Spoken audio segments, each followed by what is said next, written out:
Hello friend, Reena लोकगीत YouTube channel में आप सभी का स्वागत है। मैं एक नाच गीत गाने जा रही हूँ, आप लोग देखना। जितने हमारे भाई बहन हमारे चैनल को लाइक करके सब्सक्राइब कर लेना, वीडियो फुल आवाज करके देखना प्लीज़ दोस्त, तभी आप लोग को वीडियो का फुल आनंद मिलेगा प्लीज़। अनारदार बगिया ना जइब राजा, अनारदार बगिया ना जइब राजा, वही बगिया में हमरे ससुरों के डेरा, वही बगिया में हमरे ससुरों के डेरा। हम बार बार घुघुटा ना कड़बे राजा, हम बार बार घुघुटा ना कड़बे राजा।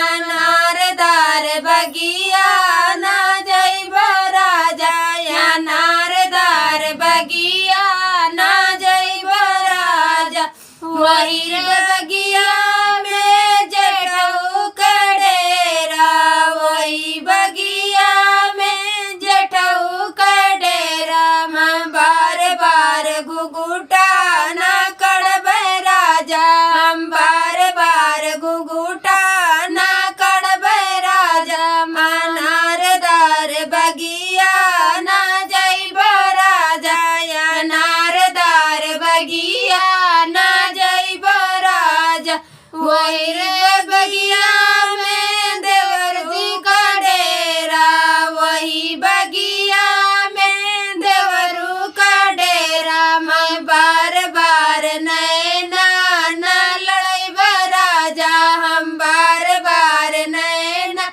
ना लड़ैब राजा।